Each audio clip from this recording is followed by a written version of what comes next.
आकाशवाणी जम्मू है संजा खबरें तुंदा स्वागत। पहले खास खबरें करने में जगमोहन शर्मा। 77वें स्वतंत्रता दिवस लेई तैयारियां मुकम्मल। अतरू मंगलवारें 15 अगस्त गी प्रधानमंत्री नरेंद्र मोदी होर लाल किले पर स्वतंत्रता दिवस समारोह च राष्ट्र दी अगुवाई करङन। प्रधानमंत्री होरें लोकें अग्गे आह्वान कीता ऐ जे ओह हर घर तिरंगा अभियान च बधी चढ़ियै हिस्सा लैन।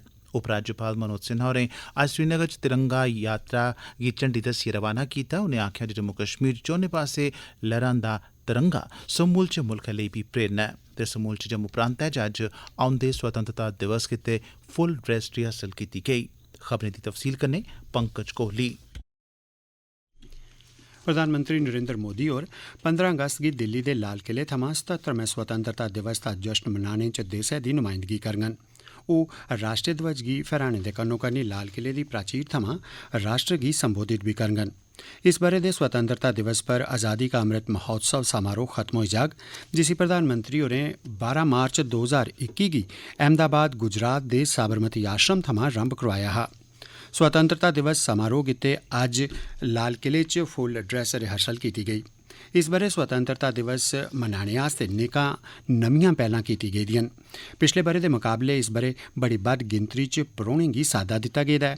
सरकारै दे जन भागीदारी दे नजरिये तैह्त देश भर थमां बक्ख बक्ख पेशें कन्नै सरबंधत 800 खास परौह्नें गी उंदे जीवन साथी कन्नै साद्दा दित्ता गेदा ऐ। प्रधानमंत्री नरेंद्र मोदी होरें देशवासियें अग्गे अपील करदे होई आखेआ ऐ जे ओह् हर घर तिरंगा अभियान दी भावना मताबक सोशल मीडिया खातें दी डीपी गी तब्दील करन। हर घर तिरंगा अभियान अज्जै थमां रंभ होई गेआ ऐ। श्री मोदी होरें अपने सोशल मीडिया खातें दी डीपी गी तिरंबे च तब्दील करियै ट्वीट कीता जे हर घर तिरंगा आंदोलन दी भावना गी लेइयै आओ अस अपने सोशल मीडिया खातें दी डीपी बदलियै इस नूठी कोश्ट गी अपना समर्थन देचै जेह्ड़ा साढ़े प्यारे देश ते साढ़े बश्कार रिश्ते गी होर बी तगड़ा करोग। श्री मोदी होरें अज्ज 13 अगस्त थमां लेइयै 15 अगस्त तगर हर घर तिरंगा आंदोलन च हिस्सा लैने लेई सभनें अग्गे अपील कीती। लेफ्टिनेंट गवर्नर मनोज सिन्हा होरें अज्ज आखेआ जे श्रीनगर च तिरंगा रैली दौरान आम लोकें दी बड़ी बद्ध हिस्सेदारी उनें लोकें लेई तगड़ा परता ऐ जिनें इक बारी दावा कीता हा जेकर जम्मू कश्मीर च धारा 370 गी रद्द कीता गेआ ते कोई बी तिरंगा नेईं चुकोग। श्री सिन्हा होर स्वतंत्रता दिवस शा पैह्ले आज़ादी का अमृत महोत्सव मनाने लेई डल दे कंढे कश्मीर अंतर्राष्ट्रीय कन्वेंशन सेंटर थमां बटानिकल गार्डन तगर कड्डी गेदी तिरंगा रैली गी झंडी दस्सियै रवाना करने परैंत पत्रकारें कन्नै गल्लकत्थ करा करदे हे। श्री सिन्हा होरें गलाया जे अज्ज पूरा जम्मू कश्मीर तिरंगा यात्रा च हिस्सा लै करदा ऐ। उनें आखेआ जे समूलचे केंद्र शासित प्रदेश च तिरंगा यात्रा दौरान पुरुषें, महिलाएं, नौजवानें ते बजुर्गें दी हिस्सेदारी देसै लेई इक प्रेरणा दी गल्ल ऐ। श्री सिन्हा होरें गलाया जे पुलवामा थमां पुंछ तगर, कुलगाम थमां लेइयै कठुआ तोड़ी ते जम्मू थमां श्रीनगर तगर जम्मू कश्मीर दे 20 जिलें च सब्बै लोक अपने घरें पर तिरंगा फहराइयै आज़ादी दा जश्न मना करदे न। रैली च शामल बड़ी बद्ध गिनतरी च लोकें बारै गल्ल करदे होई डीजीपी दिलबाग सिंह होरें आखेआ जे एह् रैली पिछले ब'रे आह्ली रैली दे मुकाबले बड्डी ही ते लोक अमन रमानदारी लेई रलियै कम्म करना चांह्दे न। तोआईं कश्मीर दे डिवीजनल कमिशनर विजय कुमार बेदूरी होरें गलाया जे कश्मीर च स्वतंत्रता दिवस दी पूर्व संञा पर कोई बंदिश नेईं होग। मुल्खै दे बक्ख बक्ख हिस्सें आह्ला लेखा जम्मू प्रांतै दे दूर दरेडे इलाकें च बी हर घर तिरंगा ते मेरी माटी मेरा देश अभियान दा जोश दिक्खने गी लब्भा'रदा ऐ। डोडा जिले च भद्रवाह दी जई घाटी च गुज्जर समुदाय दे लोकें अभियान च शिरकत कीती। 11,200 फुट दी उचाई पर स्थित इस इलाके च भलेआं दूर दरेडे इलाके च कच्चे कोठुएं ते कुल्लें पर बी तिरंगे झंडे लहरांदे दिक्खे गे। राष्ट्रपति द्रौपदी मुर्मू होर 77वें स्वतंत्रता दिवस दी पूर्व संञा कल शामीं 7 बजे राष्ट्र गी संबोधित करङन। उंदा एह् संबोधन दूरदर्शन ते आकाशवाणी दे समूलचे नेटवर्क पर प्रसारित कीता जाग। राष्ट्रपति हुंदा संबोधन पैह्ले हिंदी ते ओह्दे मगरा अंग्रेजी च प्रसारित कीता जाग। दूरदर्शन पर हिंदी ते अंग्रेजी च प्रसारण दे बाद एह्दा क्षेत्रीय भाषाएं च बी प्रसारण होग, जिल्ले जे आकाशवाणी पर क्षेत्रीय भाषाएं च प्रसारण सरबंधित स्टेशन रातीं 9:30 बजे करङन। एह् खबरां तुस आकाशवाणी जम्मू परा सुना करदे हो ते बाकी दियां खबरें कन्नै जगमोहन शर्मा। स्वतंत्रता दिवस गी जोश जज्बे कन्नै मनाने लेई अज्ज समूलचे जम्मू संभाग च बी जिला प्रशासने पास्सेआ फुल ड्रेस रिहर्सलें दा सरिस्ता कीता गेआ, जिंदे च परेड, सग्गोसार विरासत ते बक्ख-बक्ख संस्कृतियें गी दसदे रंगारंग कार्यक्रम पेश कीते गे। जम्मू च 77वें स्वतंत्रता दिवस समारोह आस्तै फुल dress rehearsal Maulana Azad stadium च आयोजित कीती गेई, जित्थें डिवीजनल कमिशनर रमेश कुमार होरें परेड दा निरीक्षण कीता ते राष्ट्रीय झंडा फहराया ते जिला पुलिस, CRPF, JKAP, NCC दिएं टुकड़ियें सने बक्ख-बक्ख स्कूलें दे विद्यार्थियें दे स्कॉट थमां सलामी लैती। इस्सै चाल्ली सांबा, कठुआ, उधमपुर, रियासी, पुंछ, राजौरी, रामबन, किश्तवाड़ ते डोडा जिलें च बी फुल ड्रेस रिहर्सल कीती गेई, जित्थें सरबंधित DCएं या ADCएं राष्ट्रीय तिरंगा फहराने परैंत परेड दा निरीक्षण कीता। औंदे 77वें स्वतंत्रता दिवस दे मौके इलाके च अमन रमानदारी बरकरार रखने गित्तै टकोह्दा करियै पाकिस्तान कन्नै लगदे बन्ने ते समूलचे जम्मू खित्ते च सुरक्षा बंदोबस्तें गी निग्गर करी दित्ता गेआ ऐ।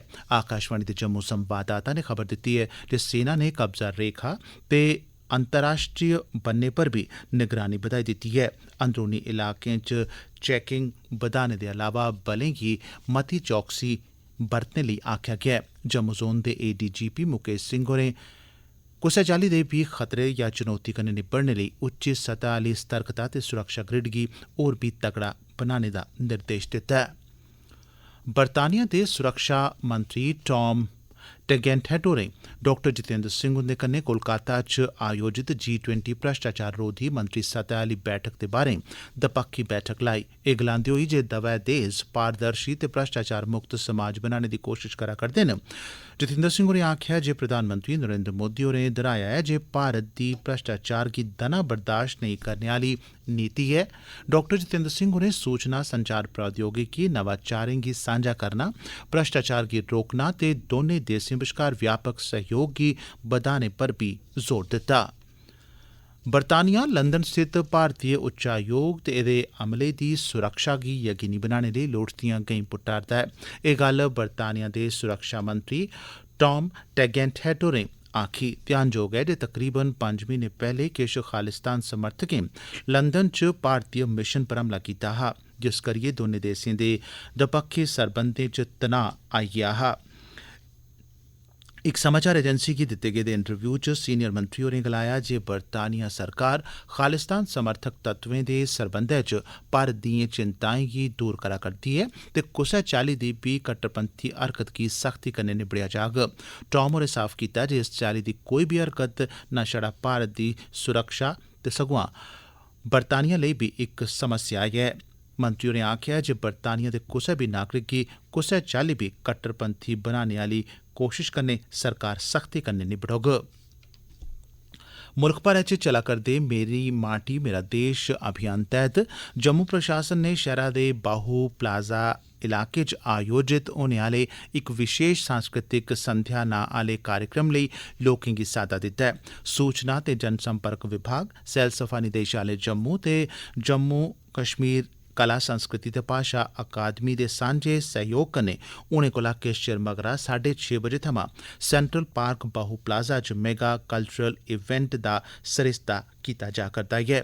इस मौके सूरज सिंह, निर्भय सिंह सलाथिया, सोनाली डोगरा ते राकेश आनंद सने मन्ने परमन्ने दे कलाकार दर्शकें दा मन परचाङन। एह्दे शा पैह्लें सैलसफा मैह्कमे ने मेरी माटी मेरा देश अभियान तैह्त सुचेतगढ़ सीमा पर परिचय यात्रा दा सरिस्ता कीता हा।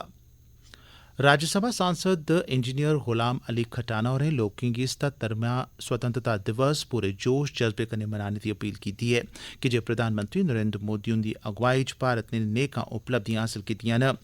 खटाना होर जम्मू खित्ते दे नेकें प्रतिनिधिमंडलें कन्नै गल्लकत्थ करा'रदे हे, जिस दौरान उनें एह् गल्ल आखी। उनें आखेआ जे मोदी हुंदी नुमाइंदगी च समाज दे माली तौरा पर कमजोर शा कमजोर तबकें दे लोकें पर ध्यान दित्ता जा करदा ऐ। खटाना होरें आखेआ जे देसा ने अर्थव्यवस्था, सेहत, अंतरिक्ष प्रौद्योगिकी, राष्ट्रीय सुरक्षा ते अंतर्राष्ट्रीय क्षेत्र च टकोह्दियां उपलब्धियां हासल कीतियां न। ते खीरे च खास खबरां इक बारी परतियै। 77वें स्वतंत्रता दिवस लेई त्यारियां मुकम्मल। अतरू मंगलवारें 15 अगस्त गी प्रधानमंत्री नरेंद्र मोदी होर लाल किले पर स्वतंत्रता दिवस समारोह च राष्ट्र दी अगुवाई करङन।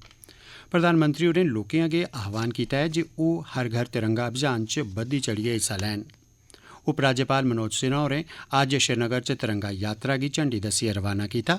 उनें आखेआ जे जम्मू कश्मीर च चौने पास्से लहरांदा तिरंगा समूलचे मुल्खै लेई बी प्रेरणा ऐ ते समूलचे जम्मू प्रांतै च अज्ज औंदे स्वतंत्रता दिवस गितै फुल ड्रेस रिहर्सल कीती गेई। खबरें दे इस बुलेटिन च बस इन्ना गै।